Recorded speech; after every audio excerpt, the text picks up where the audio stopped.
Hello.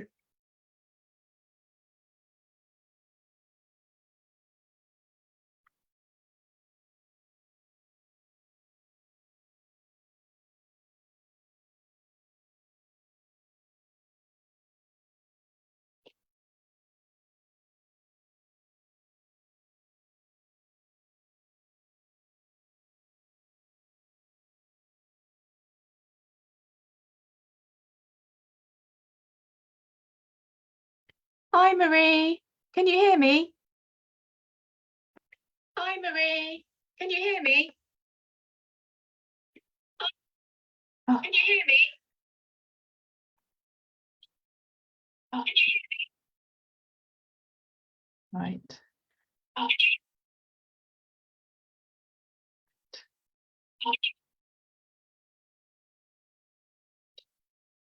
Good morning. Can you still hear an echo? Good morning. Can you still hear an echo? Good morning.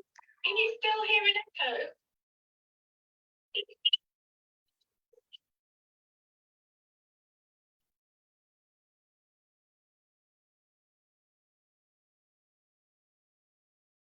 Can you hear me?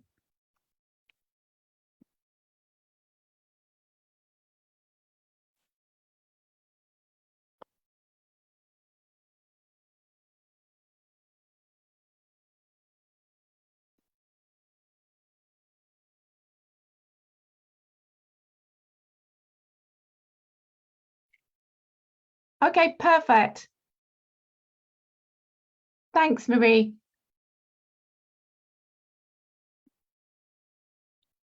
Great, thank you very much. Nice to have you on here, Phil.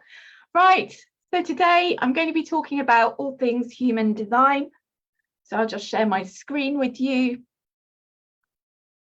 My name is Deb Taylor. I'm a subconscious success strategist and a human design specialist.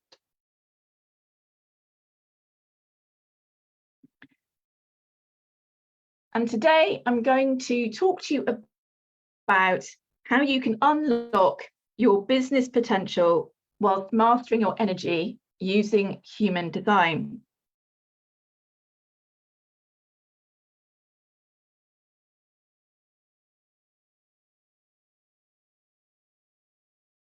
And so the first thing to ask yourself is, what is human design?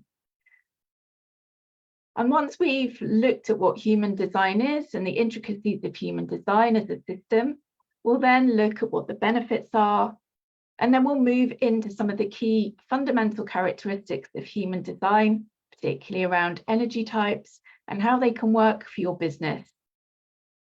We'll then look at human design as a business strategy and a way for using human design as a really powerful decision-making tool to help you make aligned decisions in your business. And then we'll look at how you incorporate that into your business.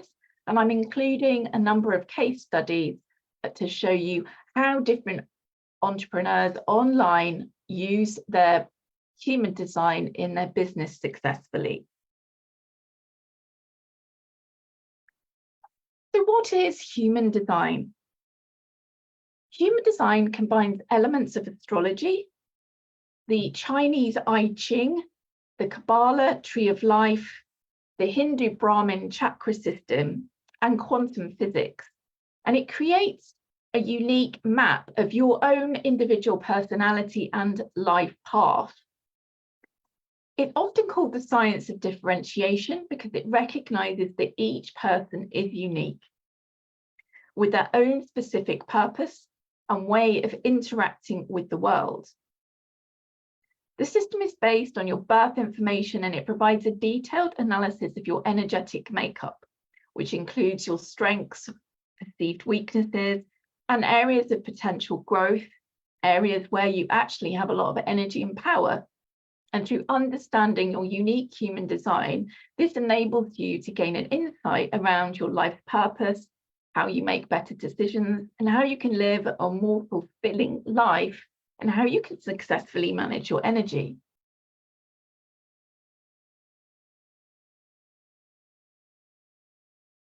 So human design can help you in business because it can help you provide insights into your unique strengths and talents and strategies for decision making. It helps you understand your best ways of communicating and collaborating with others. And it gives you a clear way of understanding when you are working in alignment with your own energy or not. And by understanding your design, you can make more informed choices about the types of projects and partnerships that align with your natural abilities, as well as how to best approach challenges and overcome obstacles. It's also something that can help you in terms of hiring people, and so that you can mix the right types of energy types that can help you can empower your business forward. So what are the benefits of human design? So on the left, we have what is called the human design body graph. And if we just go over the body graph, you'll see that there are 9 separate shapes located around the body graph. These different shapes from the head down to what is the root are energy centers. So that's where it blends in some elements of the chakra system. And so there are 9 energy centers in human design, and the numbers that you see around each of the centers correspond to the Chinese I Ching. There are 64 gates in the human design body graph, and there are 64 elements to the Chinese I Ching. And these gates connect with one another from one energy center to another, and each gate, when it consistently flows energy from one center to another, forms a channel. So think about the lights in a house. So you've got circuitry, and one switch should be a gate, and you'd have that linking up so that you can give consistent energy from one center to another.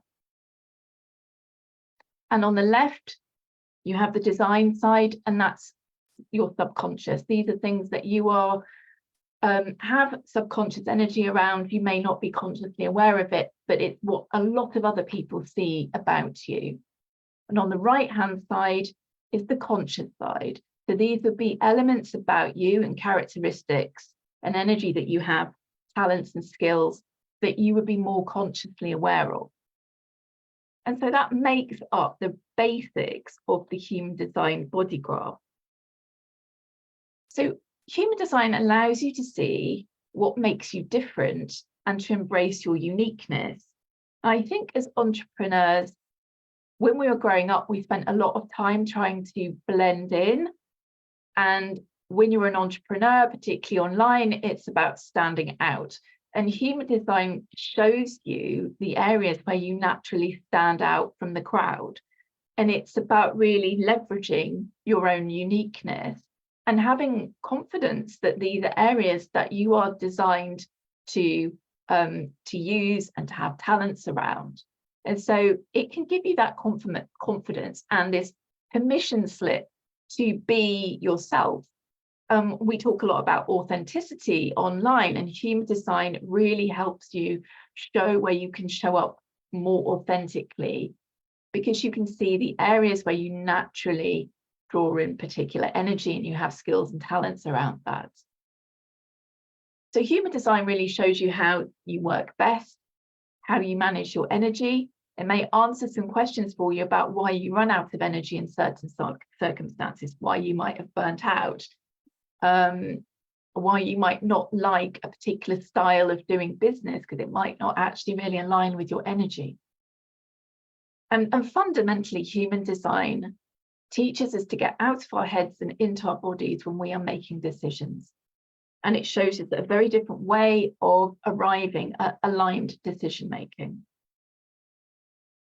And it helps you take action in a way that feels more aligned for you. And you can get a sense of when you're on the right path, because human design gives you signposts energetically that you're heading in the direction that feels more aligned for you. So you have a better way of understanding how you get in your own way as well. Now, the thing to really remember with human design is you are unique anyway. You've got a unique set of circumstances, you have your own experience, qualifications, and so on. So you are not, this is not a prescriptive type of system. It's actually something that just aligns with who you are, but it can't take away from the fact that you have your own lived experiences. But it can just show you how you can work in a way that's sort of more optimal for your energy. So we have these 9 centers now in the body graph. Starting at the top, you have the crown, which is really around ideas. And you have the ajna, which is really your neocortex. This is really around thoughts and opinions. And then we move into the throat, which is really about manifestation and communication. It's about speaking things into existence. And just below that, we have the G center.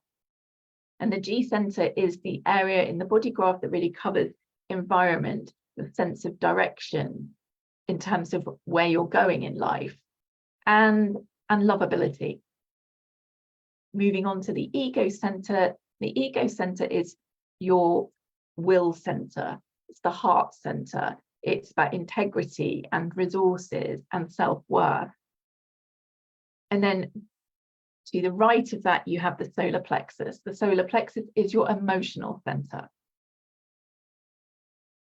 And it's a center of creativity, the center of emotion, center of creativity. And then in the middle, you have the sacral.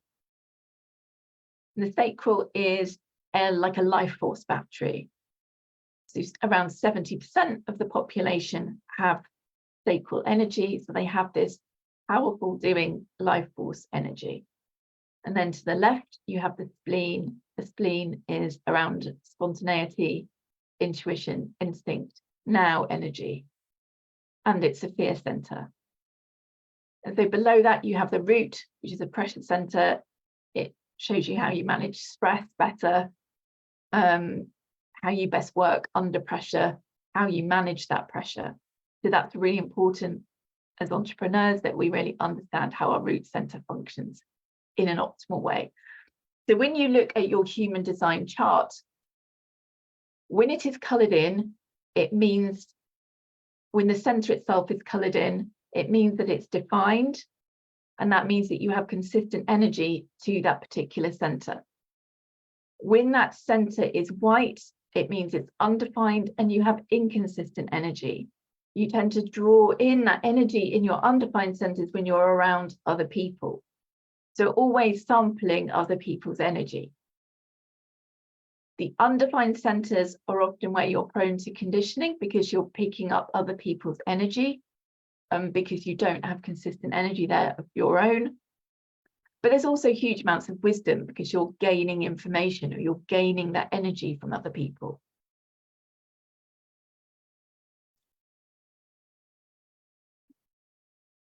And so the core thing that we're looking at today is energy types. And in human design, you have 5 different energy types and making up the whole population. And so we start with the manifestor. And the manifestor represents around 9% of the population. And they are the only energy type that are designed to be really spontaneous in how they operate. So they are designed to get the ball rolling fast. They're designed to initiate. They can move really quickly when they have an idea. And because they move so quickly compared to the other energy types, they have a particular strategy that helps them work in an aligned way. So when they initiate, they need to inform. So if you're a manifestor and you're working with other people, you need to inform them what you're doing or what you're going to do, because you tend to move very quickly. It's a really good way to work with your audience as well. If you're initiating something, if you are starting a new project, if you're having a masterclass, if you're launching a new course, really bring your audience along with you and inform them as you're going along. Inform them in advance of what your intentions are so that they are ready for when you start to act quickly. So as a manifestor, you know when you are in alignment with yourself and the work that you're doing, when you feel more peaceful. So when you're feeling at peace, you know that you're feeling aligned and you're moving in the right direction. When you're not aligned, right, for you, the signal that there is something that's not quite right are feelings of anger.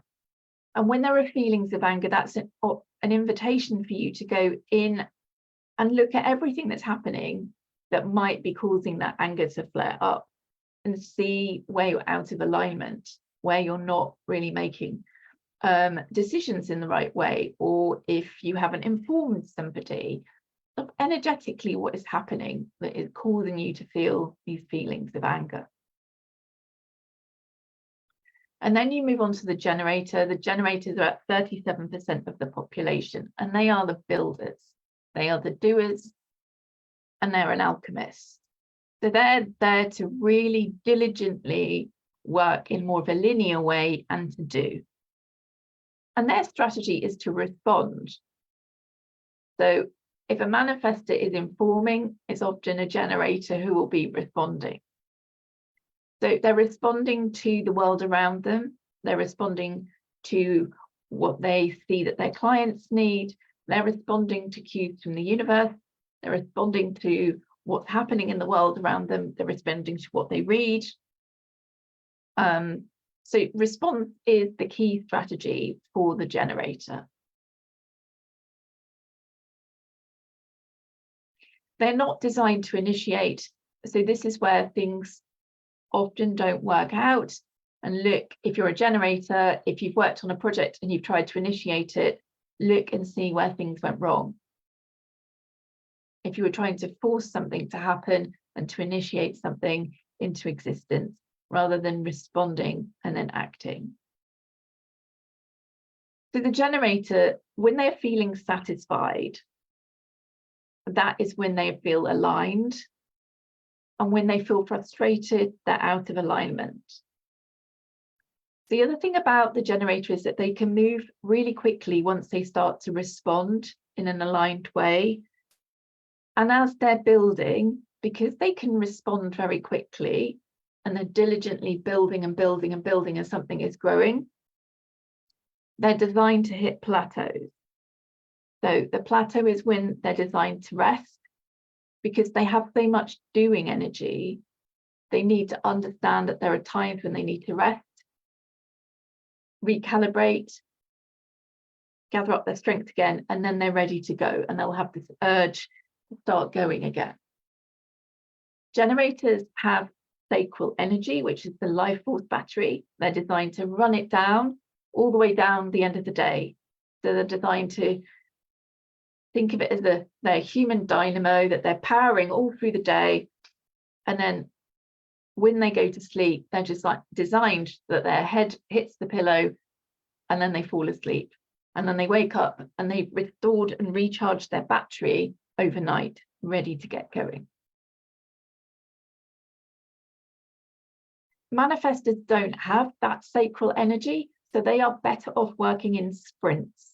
They're better off really feeling into their energy, what feels good and correct for them at that time, and to trust that they know when to rest. Rest is really important for manifestors so that they can work in these sprints. They can get a lot done in a short period of time and then rest and then go again. The problem is the conditioning in a world where 70% of the population have SACRAL energy. Manifestors, projectors, and reflectors often feel that they should be working like generators, and that's where a lot of their problems have come from. So it's really managing your energy as a non-SACRAL energy type, being a manifestor, projector, or reflector, is really around trusting that you can do the work. You just work in a completely different way to a lot of other people. And so we've got the manifesting generator, which is the hybrid of the manifestor and the generator. So essentially they're a time bender. They can move incredibly quickly. They can be fast action takers when they put their energy behind something and when they are responding in the correct way. So many manifesting generators are multi-passionate. They have sometimes many different projects on the go, and that can be a blessing, but it can also be the thing that can hold them back because they can suffer with scattered attention. So although you're designed to be multi-passionate, I would say as a manifesting generator myself, you're better off focusing on one particular project at a time rather than trying to juggle too many things. And it's when you actually give focused attention to a project that really lights you up, you will move really quickly. And you are designed to have different things in different stages of completion. And then you'll pick it up and run with it. So your strategy as a manifesting generator is one of response. But because you move very quickly and because you're designed to work in a non-linear way, it is important to inform people what you're doing, because otherwise it can feel quite chaotic to be around a manifesting generator. But not all manifesting generators are like that. Like I said, you're not your energy type. We all have different ways of working and being, and we all have different talents and skills. And there are other areas in your human design chart that actually will give you a lot of power in terms of working in a certain way. So different gates and channels for some manifesting generators will give them, a lot of strategy and a lot of structure, whereas other manifesting generators will have different characteristics. So it's really important for you to understand that no one person or energy type is going to be the same, because you have different gates and channels activated that inform how you work best. So this is really the energy types are the overall way for managing your energy. And then we move on to the projector, and you want to think of a projector as sort of the conductor in the orchestra. They're there to guide and direct. And their skill is actually around energy efficiency. They don't have that sacral energy of the generator or the manifesting generator. So their gift is the gift of efficiency, that they can actually see a bigger picture. They can actually see a more efficient way of working, a more efficient way of doing something. And that's really when they hit their sweet spot, when they're guiding and directing, when they're seeing things that others aren't seeing. And their strategy is to be invited. And so what does that really mean? Well, you still have to do all the marketing as an entrepreneur. You still have to do the things that you need to do to run your business. But it's about how you show up and how you draw people to you. So when projectors are in their power of guiding and directing and giving insights around that, they have this energy about them that really draws people to them. And that's when they're likely to receive invitations. It's not about sitting around and waiting for an invitation. It's about discerning what are the right invitations for you. Where do you feel invited? Are these the right invitations for you to work on? And with projectors, they feel feelings of success, not only when they're being invited, but when they're recognized, when they're being recognized for their attributes and their skills and their talents. So it's this invitation and recognition gives them feelings of success. And when they are trying to force things, if they try to initiate, they do things that are unaligned, they can feel this resentment and bitterness. And that's a sign that something isn't quite right, and an invitation to look at what is working, what isn't working. And then you've got the reflector. So the reflector is 1% of the population. Projectors are 20% of the population. And reflectors are being so rare, they're here to kind of calibrate. They're magnifying and reflecting. They're people who make really good sounding boards. They can absorb all of the energies from the other energy types, sample them, and reflect back what people need to hear or what they're missing. So there's a huge amount of wisdom for reflectors. The thing that makes a reflector is that they have no energy centers that are defined in their chart. So it's all completely white. So they're continually sampling the energy of the world around them. So for them, it's really about managing that energy, managing the fact that they're absorbing a huge amount of energy. So their strategy is to wait a lunar cycle, so 28 to 29 days. And when they can't do that, because the world moves very quickly, so for big decisions, for reflectors, it's a really good idea that they have a trusted group of people who they can sound out for advice, and they can sample that advice and reflect that back. So they feel this sort of delighted surprise when they are aligned, and they feel feelings of disappointment when they're misaligned. And for reflectors, the biggest issue is around trusting themselves, trusting this decision-making process, and just trusting that the information that they're feeling and the way they're reading things is correct, because what seems obvious to a reflector is often not obvious to the other energy types, because they're not sampling energy in the unique way that the reflector does.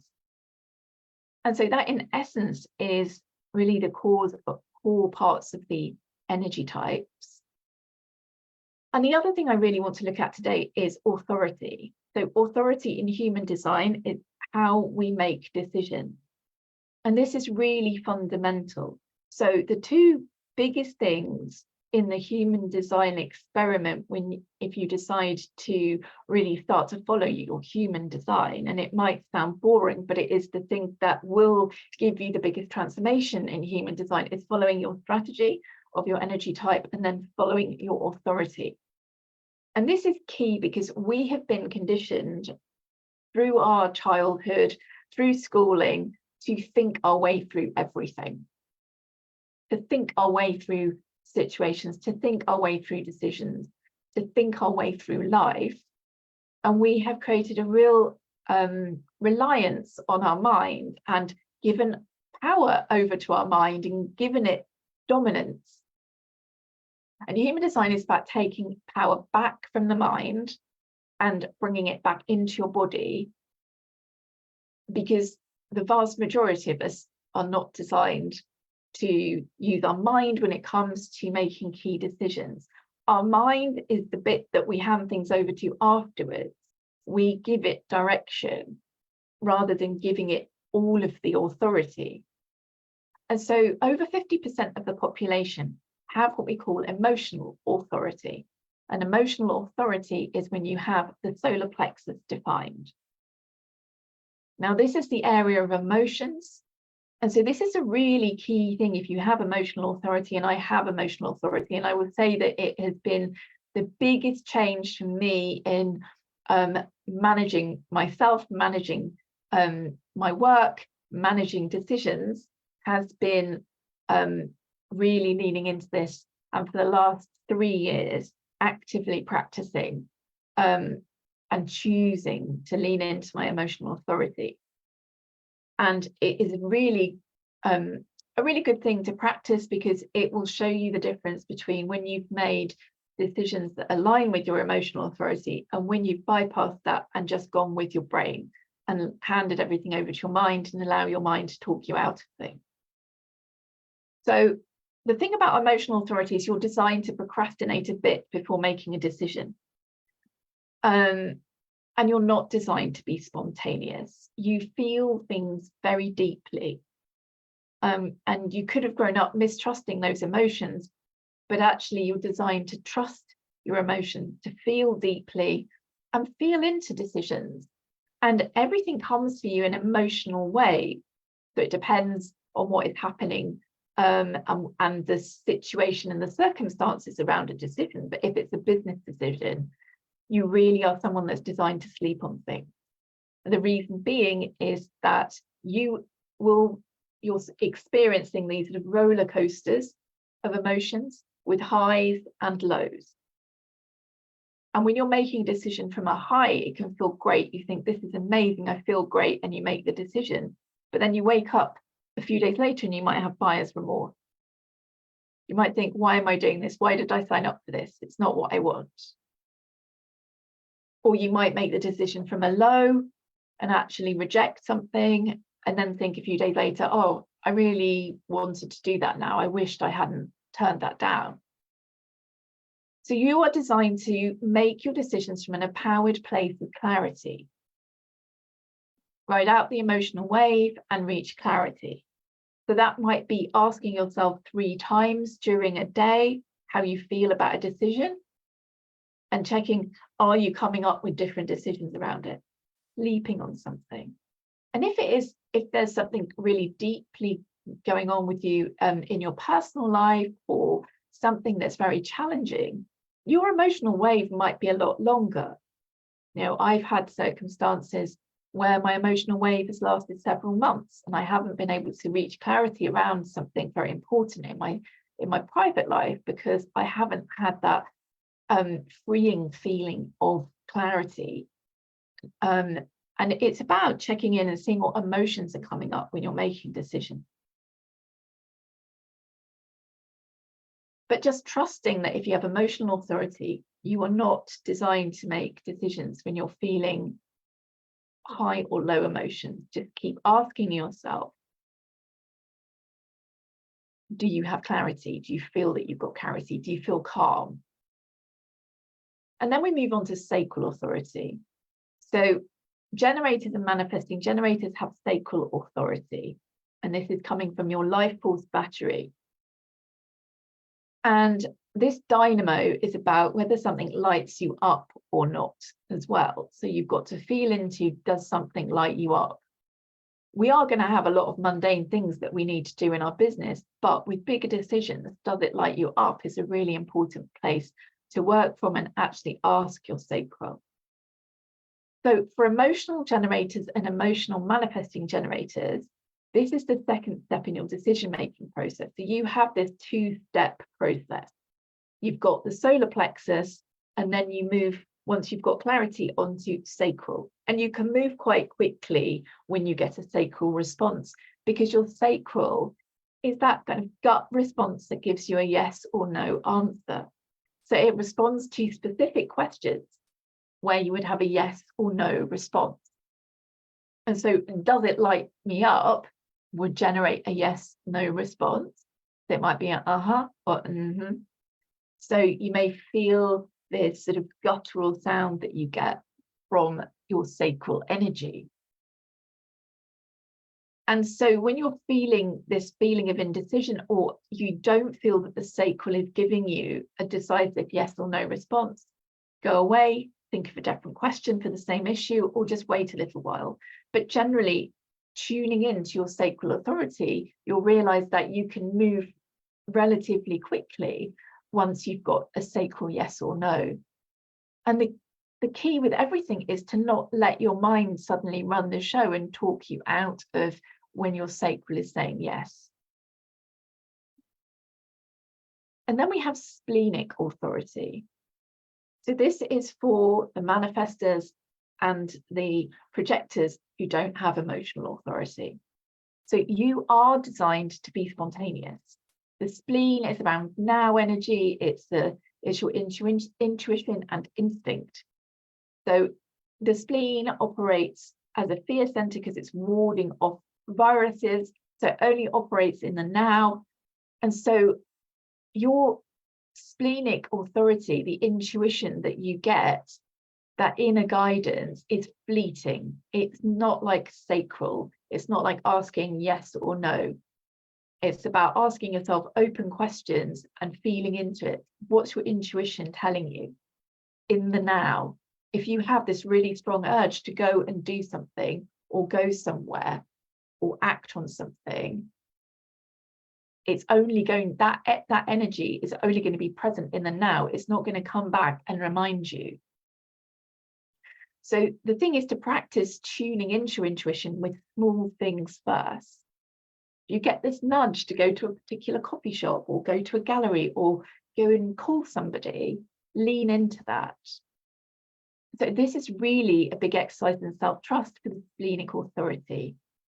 And you don't want to give your mind the time to talk you out of things. And then we have ego authority, and this is really only about 4% of the population. And this is the heart center. And it's really feeling into that heart-centeredness, moving out of your head and into your heart. And it's like, do you have the heart for it? Meaning, do you have the resources? So the ego center is about resources. Do you have the energy? Do you have the time and the money? Are all the resources there for you to commit your energy to this decision? Are you in integrity? It's about when you commit to this, you need to be doing the things that you say you're going to do. Because integrity is a huge part of the ego center. It's about motivation and willpower. If you have the right resources, then you will feel motivated and have the willpower to see your decision through. If you're making it from a place of lack and you don't have the energy and resources, then you will not have the motivation and willpower to see your decision through. And this is about knowing your worth and really trusting yourself when you're making these decisions from a place of resourcefulness. And the reflectors, they have no authority, so they're waiting the lunar cycle. They need their trusted group of people to be their sounding board, to reflect back to them. And it's about understanding that they're nowhere near designed to be spontaneous and that they need to sample all the different energies of the transits during that lunar cycle, feel into all of that energies to come to an aligned decision. So you can see from this that actually very few people are designed to be really spontaneous in how they make decisions. So authority works for you in business because it allows you to make aligned decisions, and it allows you to understand your own particular way of arriving at decisions and trusting that. And knowing that actually it's not about your mind. It takes you out of your head so that you're rebuilding that trust with your body's inner guidance system that has always been there. You've just bypassed it for most of your life because of conditioning. And it's a really good place to work from to see where in the past you've made decisions that were not aligned and why and how that happened. So then you can see actually that really when things worked well, you were trusting your body more than your mind. And when things didn't work well, it's probably because you were initiating, you were following your mind, coming from a high or a low. So this is a really fundamental part of human design, and it's a practice and a choice to follow your authority. And the big thing about mastering your energy is that when you work from this place, you're more likely to master your energy better because you have a better understanding of how you make decisions, where your energy is coming from when you're making decisions, and that actually you'll have the energy to see through something more easily than if you force your way with your mind. You make the decision and then you hand it over to your mind to kind of get things moving. Like I said, it shows you where you've got the energy and resources. And you can see when you've tried to force your way through something, knowing it was, then realizing it was the wrong choice, that how energetically draining that can be when you're in business. And it gives you a better and deeper understanding of the nuances of what your body is trying to tell you. And a really important thing is it starts to help you quieten the mind, and then it becomes a habit. And then you get your brain and your mind to function in the way that it's designed to in human design, and not to run the show. So how can you leverage your human design in business? Really, it comes to decision making.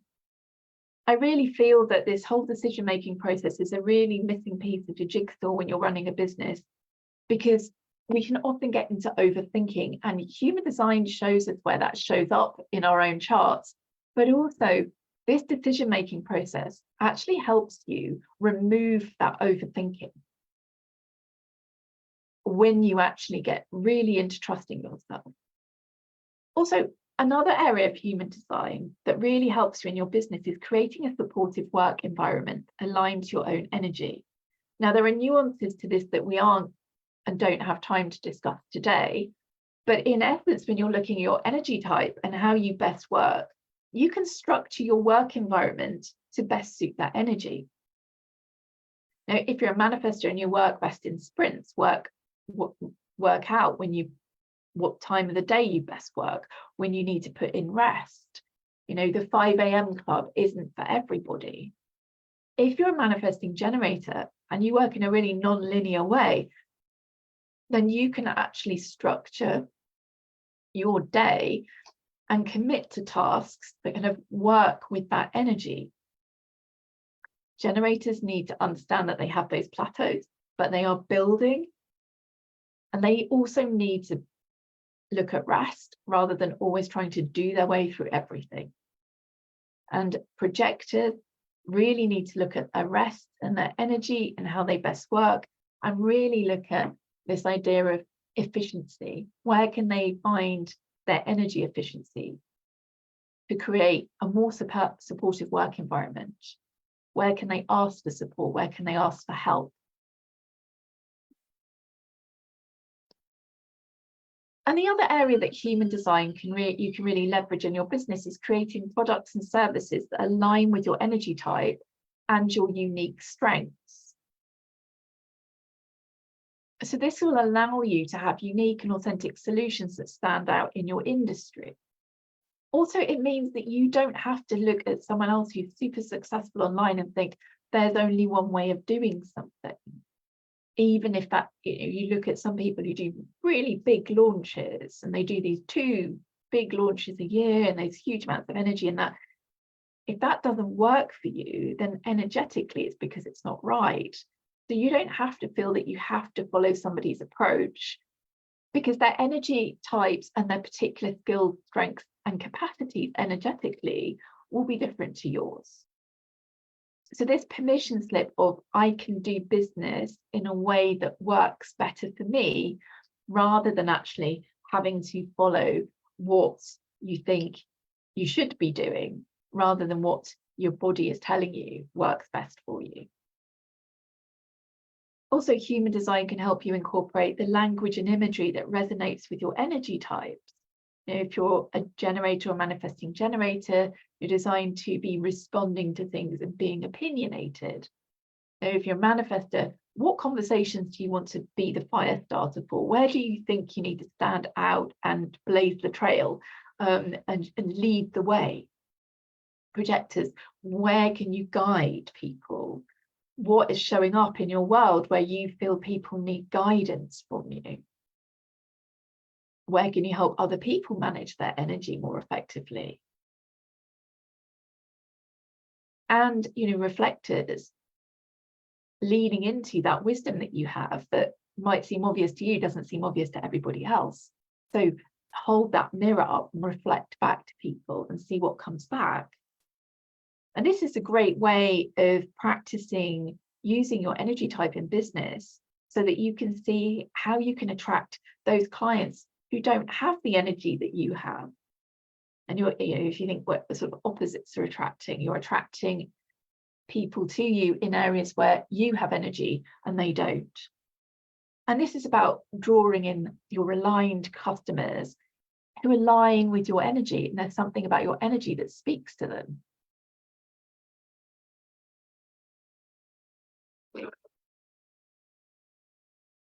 So now we're going to have a look at case studies.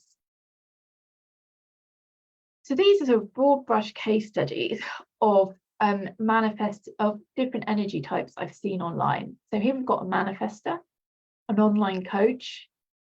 An example of how they work best is longer launch runways, not these intense, really energetically draining challenges. Challenges aren't great for the manifestor if it's over a longer period of time. It can be very draining. So longer launch runways, really informing your audience, initiating when you've got clarity, working in sprints. The ones I see work really successfully are really good at informing their audiences in advance, informing their audiences all along the way. Masterclasses where they're really standing in their power and their energy works really well. And hybrids, where they can draw in different income streams in a way that manages their energy rather than just solely doing one-on-one, not doing this sort of big launches with big group programs. So it's really about feeling into the energy of what works for you as a manifestor.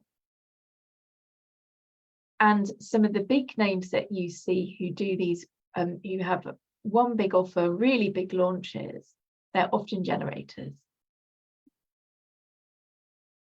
So we'll move on to a 7-figure online entrepreneur who specializes in messaging. And this is a man, and he works, you can see he works really diligently and really quickly.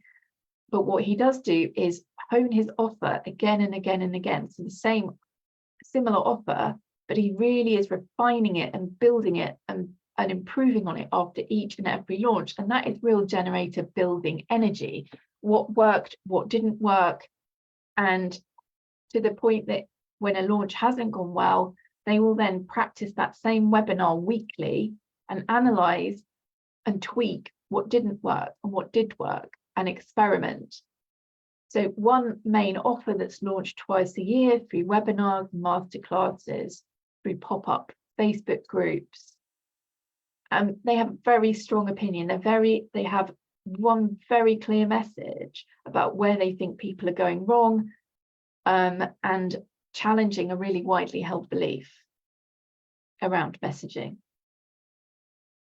So they also use these plateaus as a strategy to recalibrate, to see what worked, what didn't work, and then go again. So you can see that this person really aligns with that generator energy.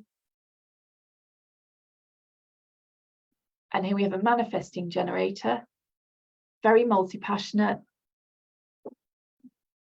They have multiple offers at different prices.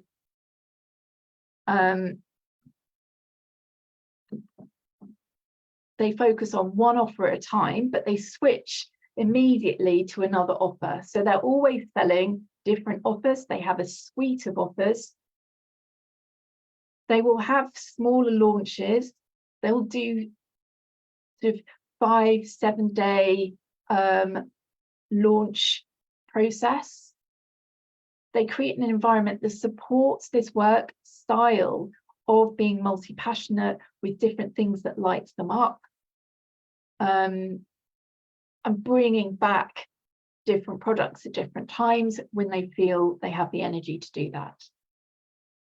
So their thing was about building a suite of offers that really supported this manifesting generator energy. But there's a lot of informing because they move very, very quickly, and then informing their team about when they're going to move quickly. Acts as a thought leader, opinionated, not necessarily as opinionated as the generator that we just saw, but really voicing opinions on particular themes. But it's the key about being multi-passionate, but also very focused and taking action quickly, rather than being multi-passionate and scattered. So this is a projector, online entrepreneur with a successful membership for creatives. They have a thriving art supply business, and they're building a new business around a particular online course and theme. So what I've noticed about this particular projector, they really engage with their audience constantly and showing up as a guide, showing up from a position of a role model, a guide, leading the way, nurturing their audience as they go along, because they often talk about how they don't always have energy. They talk a lot about the need to rest in their business, how they use rest as a strategy. And what they have done as they grew their business, as soon as possible, building a team around them that supported their best way of working. So a lot of the projectors I see who talk about their energy type online will really emphasize to their audience how they incorporate rest as a strategy, how they need to approach things differently when they're launching, also sometimes being open about delaying cart open launching if something doesn't feel right energetically, or if they don't feel that they have the energy to go through rather than push through something. It's about align and flow.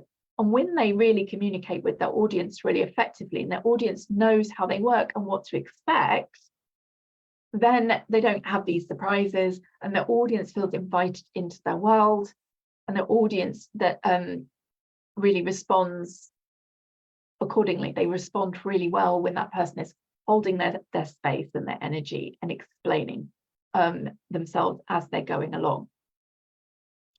Like I said, being a guide. So a reflector. So we're talking here about a successful content coach online. Their particular strategy as they grew was to make sure that they hired generators and projectors as part of their team. They use their sounding board energy on coaching calls. They really do communicate a lot from this reflective energy of what they're picking up, what they think people feel that people need to hear, and they really have a strong, powerful message around that. And they also use their community and Facebook group in a way that reflects their energy. So they allow a lot of other people, they manage it well, but they allow a lot of other people to contribute in that group as a way of managing their own energy.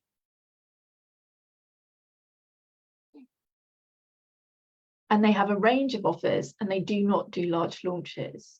They do a long launch runway. They really communicate, but you can sense and see how much they manage their energy as a reflector.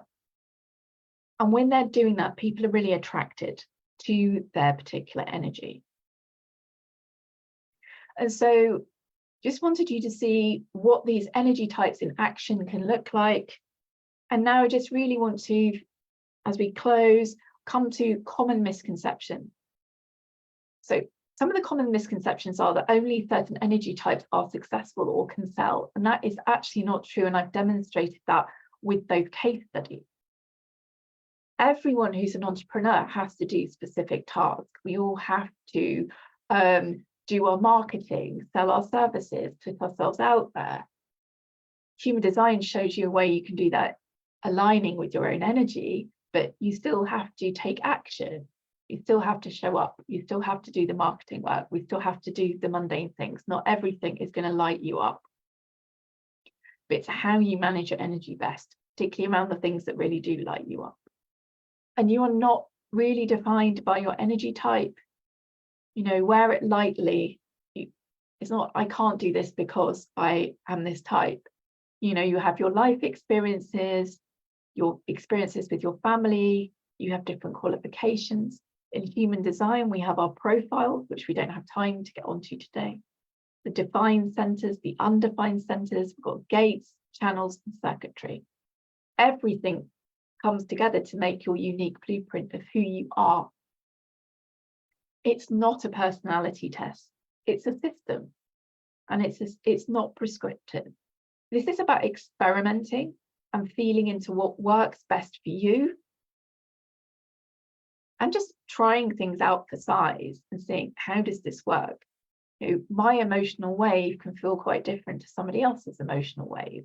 It's about really growing to understand the nuances of your energy once you start practicing and embodying a way of working that aligns with your design and energy. So just to sum up, human design is a way for entrepreneurs so that they can understand their own energy, and I hope you've got that from the presentation today. How you can best manage your energetic resources, how you can best come to making aligned decisions so that that's better for your business, rather than going into overthink and thinking your way through things too much. and working in a way that's unique and sympathetic to how you best work rather than how you believe you should work when you look at other people. It helps you understand other people better. And as you grow in understanding human design and you grow your business, you can look at who works best with you and what energy types you maybe need in your team.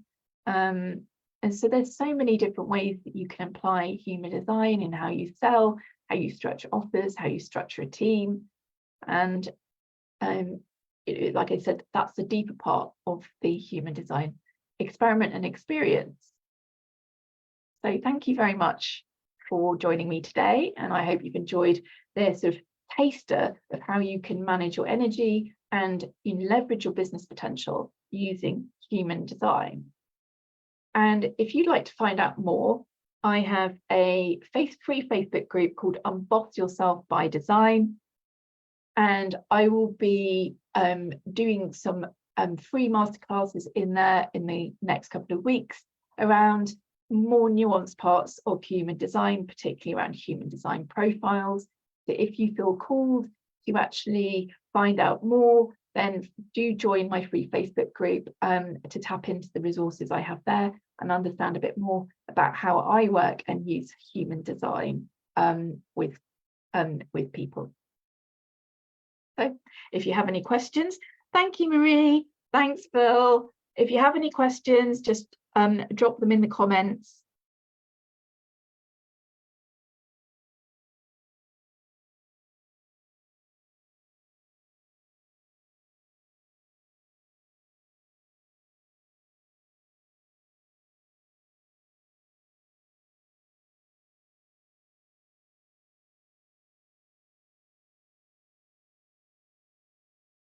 And thank you very much for joining me today. And like I said, feel free to join my free Facebook group if you'd like to find out more. And have a lovely day. Bye.